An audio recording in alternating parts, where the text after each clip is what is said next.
Friends, welcome back to share tested. आज की इस वीडियो में हम पढ़ेंगे क्लास 12th का सबसे इम्पॉर्टेंट चैप्टर जो है चैप्टर 1 एंड इस चैप्टर का नाम है द लास्ट लेसन, आखिरी पार्ट। अब इस वीडियो में हम पढ़ेंगे इसके ऑथर के बारे में, चैप्टर की थीम क्या है। अब थीम से आप क्या समझते हैं? थीम होती है हमारी कि हमारा चैप्टर किस थीम पे, किस टॉपिक पे बेस्ड है। वो पेन पे बेस्ड है, सफरिंग पे बेस्ड है, कंपैशन पे बेस्ड है, या फिर काइंडनेस पे बेस्ड है, और या फिर ह्यूमरस है। चैप्टर हमारा ह्यूमर बेस्ड है, तो इस चीज़ को हम आज थीम में पढ़ेंगे। उसके बाद हम बात करेंगे चैप्टर के मैसेज के बारे में कि चैप्टर हमें क्या मैसेज देता है। क्योंकि देखिए, चैप्टर हमें कोई ना कोई मैसेज ज़रूर दे के जाता है। ऐसे कोई चैप्टर, कोई स्टोरी नहीं हो सकती जो हमें बिना किसी मैसेज के जाने दे। नेक्स्ट हम पढ़ेंगे करेक्टर स्केच के बारे में। अब करेक्टर स्केच इसमें हम दो पढ़ेंगे, एक तो फ्रेंड्स है हमारा जो हमारा मेन करेक्टर है, एंड एक है उसका टीचर जो इस चैप्टर में बहुत इंपॉर्टेंट रोल प्ले करते हैं। नेक्स्ट हम पढ़ेंगे शॉर्ट आंसर क्वेश्चंस जो सीबीएसई में लास्ट 10 ईयर्स से बार बार रिपीट हो रहे हैं, एंड इस बार भी पूरे चांसेस हैं कि ये क्वेश्चंस आपके आएंगे। यही नहीं आए तो इनमें से एक या दो क्वेश्चन तो आपका लग ही जाएगा। एंड लास्ट में बात करेंगे फिर लॉन्ग आंसर क्वेश्चंस की। अच्छा, एक चीज़ मैं आपको बता दूं कि शॉर्ट आंसर और लॉन्ग आंसर के जो आंसर्स हैं, जो क्वेश्चन आंसर्स हैं, वो मैं आपको डिस्क्रिप्शन बॉक्स में डिटेल में लिखूंगी। यहाँ पे मैं सिर्फ आपको हिंदी में समझाऊंगी, क्योंकि जो स्टूडेंट यूपी बोर्ड से बिलोंग करते हैं और जो एनसीईआरटी को फर्स्ट टाइम पढ़ रहे हैं, जो टीचर्स फर्स्ट टाइम पढ़ रहे हैं, उनके लिए समझना बहुत ज़रूरी है कि क्वेश्चन में पूछा क्या गया है। बाकी इंग्लिश की डिटेल वो डिस्क्रिप्शन बॉक्स से कॉपी पेस्ट कर सकते हैं या वो अपने नोट्स बना सकते हैं। तो चलिए वीडियो को स्टार्ट करते हैं, पढ़ते हैं सबसे पहले इसके ऑथर के बारे में। इस चैप्टर के ऑथर हैं अल्फोंस डॉडेट, जो फ्रांस से बिलोंग करते थे। हमारी जो ये स्टोरी है वो फ्रेंच प्लेटफॉर्म पे है, फ्रेंच बेस्ड है। इसमें बताया गया है कि कैसे एक बच्चा होता है, स्कूल स्टूडेंट होता है, जो पहले फ्रेंच को सीरियसली पढ़ता नहीं है। वो हमेशा डांट खाता है, टीचर से हमेशा मार खाता है। लेकिन एक दिन ऐसा आता है कि किसी कारण से उनके स्कूल में, उनके रीजन में फ्रेंच को पढ़ाना बंद कर दिया जाता है। एंड तब क्या होता है, क्या माइंडसेट होता है उस स्टूडेंट का, एंड उस पर क्या बीतती है, प्लस जो टीचर जो उन्हें फ्रेंच पढ़ाते हैं उन पे क्या बीतती है, ये सब इस स्टोरी में पढ़ाया गया है। एंड हम आगे पढ़ेंगे कि क्या रीज़न था जिसके कारण फ्रेंच उनके एरिया में बैन हो गई थी, एंड उनकी प्लेस पे उन्होंने क्या पढ़ा। ये सब हम आगे आगे स्टोरी में जानेंगे। तो अभी सबसे पहले हम बात करते हैं अबाउट द ऑथर की। इसके ऑथर है अल्फोंस डॉडेट, जो फ्रांस के थे।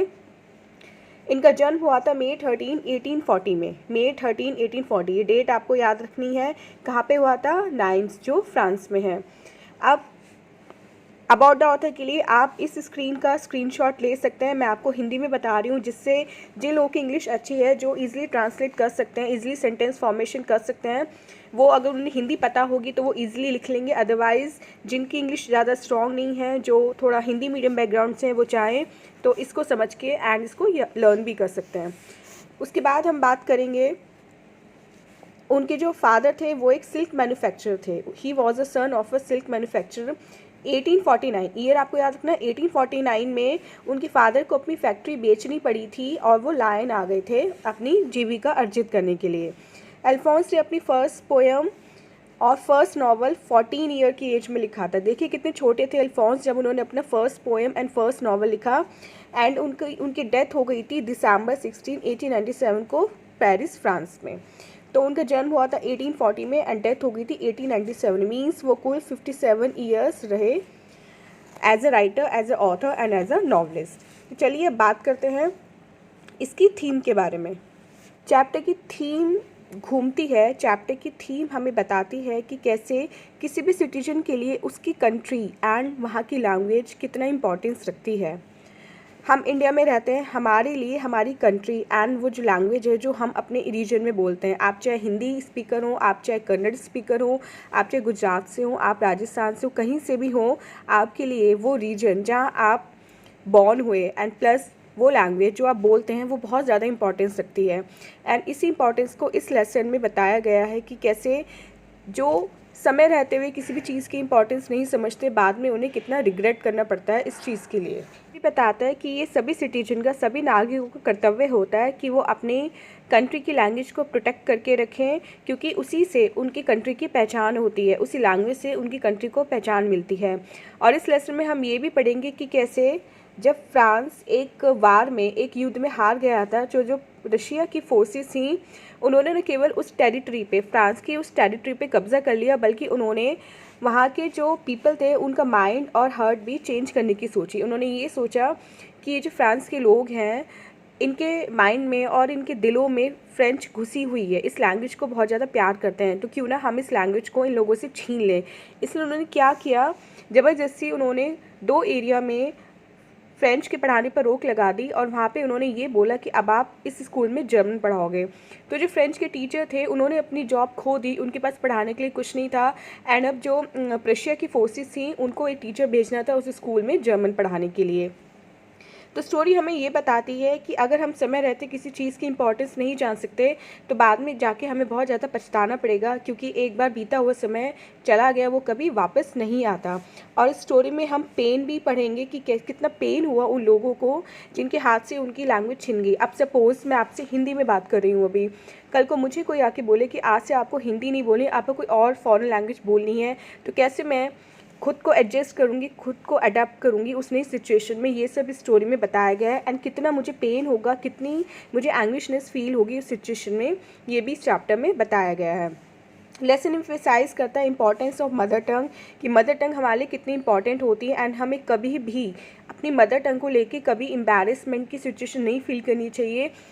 चैप्टर के अगर मैसेज की बात करें तो ये एम्फेसाइज करता है, ये इम्पॉर्टेंस हमें बताता है एजुकेशन की, कि एजुकेशन की एक स्टूडेंट की लाइफ में क्या इम्पॉर्टेंस होती है एंड कितना ज़रूरी होता है अपनी लैंग्वेज को रिस्पेक्ट देना और उसे लर्न करना।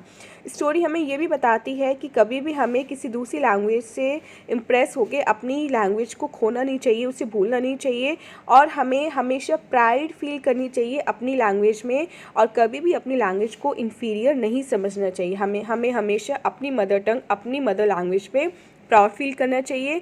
एंड हमें कन्वर्सेशन भी मोस्टली उसी में करनी चाहिए। करेक्टर स्केच की बात करें तो सबसे पहले हम पढ़ेंगे फ्रांस का करेक्टर स्केच, जो एक छोटा बच्चा होता है और वो एक स्कूल स्टूडेंट होता है। इसमें हमें ऑथर अल्फोंस डॉडेट ने बताया है कि 1870 में प्रिशियन की जो फोर्सेस थी, उन्होंने बिस्मार्क जो एक जगह थी वहाँ पे अटैक किया, और 2 डिस्ट्रिक्ट, कितने डिस्ट्रिक्ट, 2 डिस्ट्रिक्ट उन्होंने कैप्चर कर लिए थे फ्रांस के। और इन दोनों डिस्ट्रिक्ट में उन्होंने ज़बरदस्ती फ्रेंच पढ़ाने पर रोक लगा दी थी। एंड उन्होंने ये रूल निकाला था कि अब से उन स्कूल्स में फ्रेंच की जगह जर्मन पढ़ाई जाएगी। इस स्टोरी में जो फ्रांस है वो नरेटर है। ये स्टोरी हम फ्रांस के पॉइंट ऑफ व्यू से पढ़ेंगे। वो उस समय की बात करता है जब वो स्कूल जाने से डर रहा होता है। स्टोरी स्टार्ट होती है एक मॉर्निंग से, जहाँ फ्रांस स्कूल जाने से डर रहा होता है क्योंकि उसने अपना होमवर्क नहीं किया होता है। एंड वो होमवर्क किस चीज़ पे बेस्ड होता है, होमवर्क होता है इंग्लिश ग्रामर पे या फिर फ्रांस ग्रामर पे, जो उस टाइम वो उनकी ग्रामर होगी, जिसमें टॉपिक होता है हमारा पार्टिसिपल्स। और उसे कौन पढ़ाते हैं, वो पढ़ाते हैं, टीचर होता है मिस्टर एम हेमल। उनके टीचर जो होते हैं फ्रांस के, जो पार्टिसिपल पढ़ाते हैं, वो होते हैं एम हेमल। एंड उसने पार्टिसिपल का होमवर्क नहीं किया होता है, इसलिए वो उस दिन स्कूल जाने में बहुत ज़्यादा डर रहा होता है। अब जो डे होता है वो सनी होता है, वो नेचर की ब्यूटी इंजॉय करना चाहता है, वो सनशाइन से अट्रैक्ट होता है, बर्ड से अट्रैक्ट होता है, एंड वो घूमना चाहता है सारे में। जब वो घूम रहा होता है तो वो देखता है जो प्रशियंस के जो सोल्जर्स थे वो अपनी जो ट्रेनिंग सेशन से उसे कंप्लीट कर रहे थे एंड वो स्ट्रीट्स में मार्च पास कर रहे थे। लेकिन उसने अपने इमोशंस को कंट्रोल किया और वो स्कूल की तरफ चला, क्योंकि आखिर जाना तो स्कूल ही था। ऑन द वे रास्ते में उसने देखा कि बहुत बड़ा क्राउड था बुलेटिन बोर्ड के बाहर। एक बुलेटिन बोर्ड जो था, जिसे हम नोटिस बोर्ड भी बोलते हैं, उसके बाहर बहुत बड़ा क्राउड था, बहुत ज़्यादा भीड़ इकट्ठी थी। एंड वो ये सोच रहा होता है कि क्या मैटर है, कोई बैड न्यूज़ है क्या, क्योंकि मोस्टली जो बैड न्यूज़ आती थी वो उस बुलेटिन बोर्ड के थ्रू ही आती थी। तो वो जाता है एंड उस बुलेटिन बोर्ड पे लिखा हुआ पढ़ता है एंड पढ़ के वो शॉक हो जाता है। तो ये था हमारा करेक्टर स्केच फ्रांस का। अब कैसे वो इस सिचुएशन से डील करता है, स्कूल पहुँच के क्या होता है, ये हम पढ़ेंगे चैप्टर की समरी में। एम हेमल के करेक्टर के बारे में अगर जाने तो एम हेमल एक ट्रू फ्रेंचमैन थे। वो फ्रांस से बिलोंग करते थे, फ्रेंच थे, एंड उन्हें अपनी कंट्री एंड अपनी मदर टंग बहुत ज़्यादा प्यारी थी। इसी प्यार के तहत उन्होंने टीचिंग को अपना प्रोफेशन चूज़ किया, और फ्रेंच से इतना ज़्यादा प्यार होने के कारण ही उन्होंने स्कूल्स में फ्रेंच पढ़ाना स्टार्ट किया। वो पिछले 40 वर्षों से एल्सेक, जिस जगह का नाम एल्सेक है, वहाँ पे फ्रेंच को पढ़ाते आ रहे थे, और वहाँ के लोगों के बीच में काफ़ी पॉपुलर थे एंड वहाँ के लोग उन्हें बहुत प्यार करते थे। वो बहुत ऑनेस्ट टीचर थे और वो अपने स्टूडेंट्स को कभी भी ब्लेम नहीं करते थे कि तुमने ये याद नहीं किया। इनफैक्ट वो खुद को ब्लेम करते थे कि शायद उनके पढ़ाने में ही कोई कमी है जिससे उनके स्टूडेंट्स प्रॉपर तरीके से सीख नहीं पा रहे हैं। वो बहुत ज़्यादा पेट्रोटिक थे, बहुत ज़्यादा देशभक्त थे और वो हमेशा अपनी देश के लोगों से अपील करते थे कि वो अपनी मदर टंग के साथ ही जुड़े रहें, मदर टंग को ही पकड़े रहें, जिससे वो प्रेशर की फोर्सेस से फ्री रह सकते हैं। उनके अनुसार French language was the most beautiful. उनके अकॉर्डिंग जो फ्रेंच लैंग्वेज थी वो सबसे सुंदर, सबसे साफ और सबसे लॉजिकल भाषा थी संसार की। वो अपने कंट्री मैन से, अपने देशवासियों से ये भी अपील करते हैं कि इसको हमेशा प्रोटेक्ट करके रखें और इसको कभी भी भूलें ना। वो बहुत ज़्यादा इमोशनली अटैच थे उस स्कूल से जिसमें वो पढ़ाते थे एंड उन सभी बच्चों से जिनसे वो बहुत ज़्यादा प्यार करते थे। हालांकि वो बहुत ज़्यादा ब्रेव थे, बहुत ज़्यादा ताकत थे, बहुत ज़्यादा स्ट्रॉन्ग थे, स्टिल वो बहुत ज़्यादा इमोशनल थे एंड वो डे वो कभी नहीं भूल सकते जब उन्होंने बुलेटिन बोर्ड पे पढ़ा कि कल से इस स्कूल में फ़्रेंच नहीं पढ़ानी। एंड पढ़ के उनकी जो हालत हुई वो वही जानते हैं। फिर भी उन्होंने अपना लेक्चर कंप्लीट किया, बच्चों को अच्छे से गुड बाय बोला, विलेजर्स को अच्छे से गुड बाय बोला, बट लास्ट में वो इतने इमोशनल हो गए थे कि उनके मुंह से आवाज़ नहीं निकल रही थी। क्यों? क्योंकि ये उनका लास्ट डे था उस स्कूल में एंड नेक्स्ट डे से उन्हें उस स्कूल में नहीं आना था। उन्हें वो गांव, वो बच्चे, वो स्कूल सब कुछ छोड़ के चले जाना था। अब बात करते हैं शॉर्ट आंसर क्वेश्चंस की। तो जैसे मैंने आपको वीडियो के स्टार्टिंग में बताया था, इन सब के आंसर्स आपको डिस्क्रिप्शन बॉक्स में मिलेंगे, शॉर्ट के भी एंड लॉन्ग के भी। यहाँ पे आपको बस क्वेश्चन समझ लेना है कि हमारा क्वेश्चन क्या कह रहा है। तो सबसे पहले हम बात करते हैं फर्स्ट क्वेश्चन की। फर्स्ट क्वेश्चन है, what was France expected to be prepare with the school that day.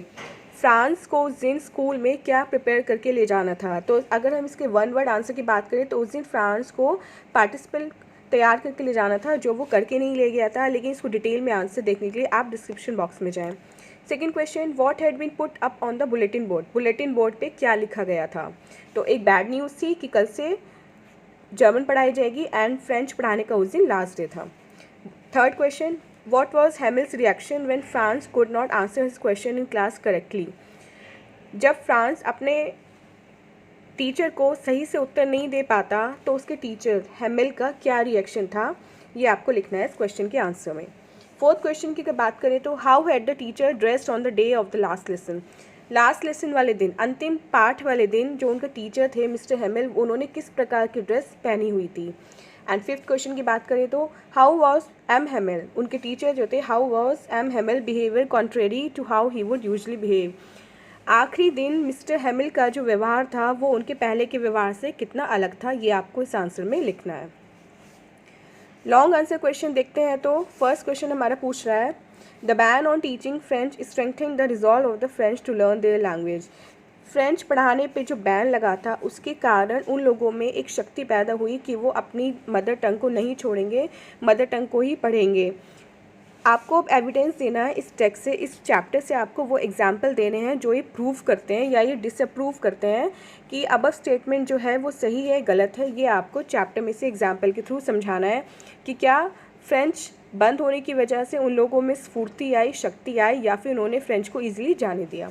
Second question पूछ रहा है, ये एक लाइन इन्होंने लिखी है, एक एक्सट्रैक्ट लिखा है चैप्टर में से एंड इस चैप्टर पे बेस वो क्वेश्चन पूछ रहे हैं। ये एक्सट्रैक्ट आप पढ़ लीजिएगा। बा I have plenty of time, ये फ्रेंच के बारे में है कि मेरे पास बहुत सारे समय, मैं फ्रेंच पढ़ लूँगा बाद में, मैं कल पढ़ लूँगा, परसों पढ़ लूँगा, हमेशा वो ऐसे ही बोलता है।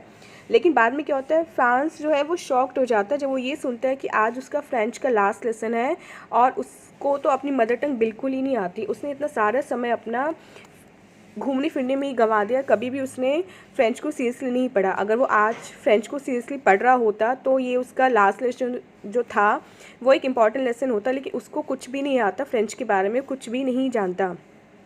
अब इस क्वेश्चन में पूछा जा रहा है कि हम में से बहुत लोग ऐसे होते हैं जो खुद को इसी सिचुएशन में फील करते हैं एंड जब टाइम निकल जाता है तब हमें पछतावा होता है कि अगर हम टाइम रहते वो काम कर लेते तो आज हमें बहुत कुछ सीखना आ जाता। तो अब क्वेश्चन जो है वो यहाँ से स्टार्ट होता है। इसमें पूछा जा रहा है, what quality should we inculcate in our life so that we are able to achieve our goals. Question में पूछा जा रहा है कि हमें अपने अंदर ऐसी कौन सी क्वालिटीज़ को इम्प्रूव करना चाहिए, ऐसी कौन सी क्वालिटीज़ लानी चाहिए जिससे हम भी समय रहते अपने सभी गोल्स को, अपने सारे सपनों को पूरा कर लें। थर्ड क्वेश्चन है, justify the title the last lesson. आपको इस टाइटल को, इस शीर्षक को जस्टिफाई करना है। द लास्ट लेसन मीन्स आपको बताना है कि जो टाइटल है वो बिल्कुल अप्रोप्रिएट है, बिल्कुल उचित है। द लास्ट लेसन, इसका टाइटल यही होना चाहिए था, अंतिम पाठ। ये थे लॉन्ग आंसर क्वेश्चंस एंड इस वीडियो में हमने देखा theme, message, character sketch, short and long answer questions and I can promise कि this is a one and only video on the whole YouTube जिसमें आपको एक ही वीडियो में सब कुछ एक ही प्लेटफॉर्म पे मिल रहा है। एंड अगर इस चैप्टर की आपको डिटेल में समरी पढ़नी है तो आप दूसरी वीडियो को चेकआउट कर सकते हैं जिसमें मैंने डिटेल में समरी पढ़ाई है एंड उसमें मैंने वाइट बोर्ड का यूज़ किया जिससे आप स्क्रीनशॉट भी ले लो अपने पॉइंट्स बनाने के लिए, अपने नोट्स बनाने के लिए। सो आई होप आपको ये वीडियो अच्छी लगी होगी। अच्छी लगी हो तो अपने फ्रेंड्स के साथ भी ज़रूर शेयर करना एंड जाने से पहले वीडियो को लाइक एंड चैनल को सब्सक्राइब करके जाना जिससे आपको आगे भी अपनी क्लास 12 बोर्ड्स की सारी वीडियोस इतने अच्छे तरीके से एक ही प्लेटफॉर्म, एक ही वीडियो में सब कुछ मटेरियल मिल सके। सो मिलते हैं अपनी नेक्स्ट वीडियो में। Till then take care, bye bye.